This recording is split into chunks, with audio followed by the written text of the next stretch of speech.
On today's show, Freightliner becomes the first to pilot an autonomous truck on the highway, BMW has an impressive first quarter, and new details about the Mustang GT350.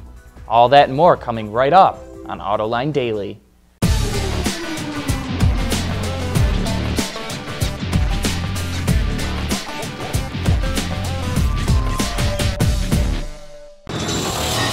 This is Autoline Daily for May 6th of 2015. BMW posted its financial earnings for the first quarter, and the results are pretty impressive. The company sold over 526,000 automobiles in the first quarter, which is a gain of 8% compared to a year ago. That boost in sales helped push its revenue up nearly 15% to $23.5 billion. Earnings before interest and taxes hit $2.8 billion, a gain of 20%.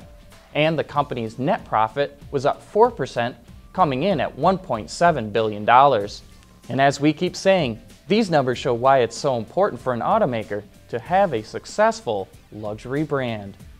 You know, we talk a lot about autonomous cars, but there's one industry the technology could be just as revolutionary for: trucking. And now Daimler has just gotten permission from the state of Nevada to start testing a few Freightliner semi-trucks on public roads. The system can be activated once the truck is safely on the highway, where it will regulate speed, apply the brakes, and steer. It uses a short and long-range radar sensors mounted in the front bumper and a stereo camera mounted just above the dashboard to carry out those functions. At this time, the system will not pass other vehicles, exit off the highway, or change lanes. And it may even prompt the driver to take over if it can no longer properly identify objects due to construction or weather. But I would guess most long-haul truckers would love to have this technology. We'll be back with more right after this.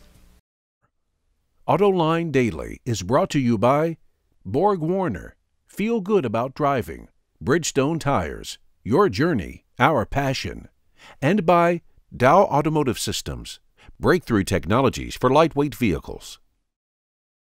Most people would say a leather interior is necessary for a car to be considered luxurious, but is it the best material available? Not according to the head of interior design at FCA USA, Klaus Busse.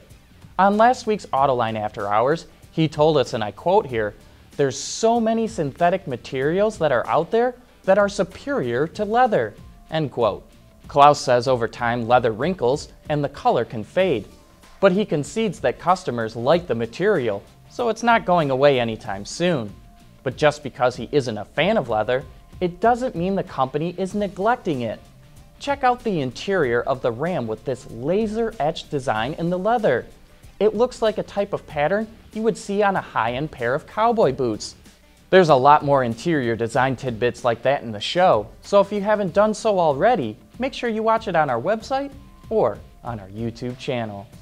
According to Auto Forecast Solutions, Jaguar will start building the XE at its plant in Chickley, India. In fact, Land Rover already makes the Freelander there. But get this, that plant is only capable of making about 7,000 vehicles a year on 2 shifts. That got us wondering, how in the world can JLR possibly justify the cost of such low production?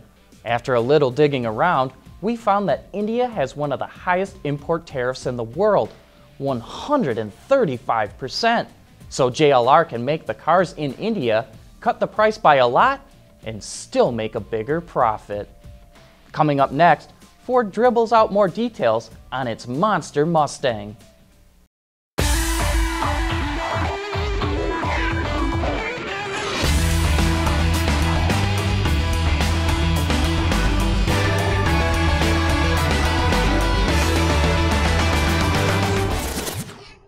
There's more car news and industry insight from the Autoline Network every day. Take a moment to click that subscribe button. You'll never miss another Autoline episode.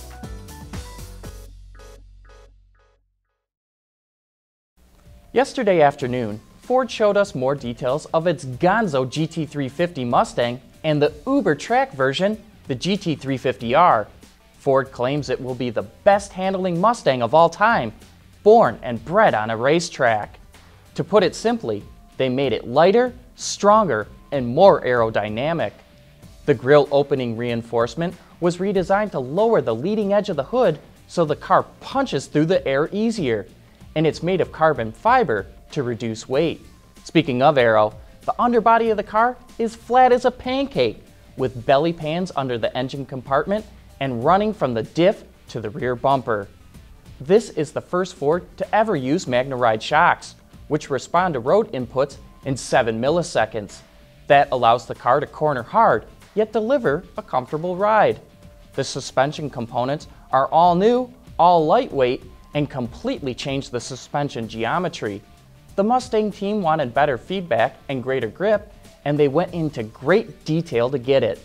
The lower arms are cast slightly different on each side of the car because the coil springs are counterwound.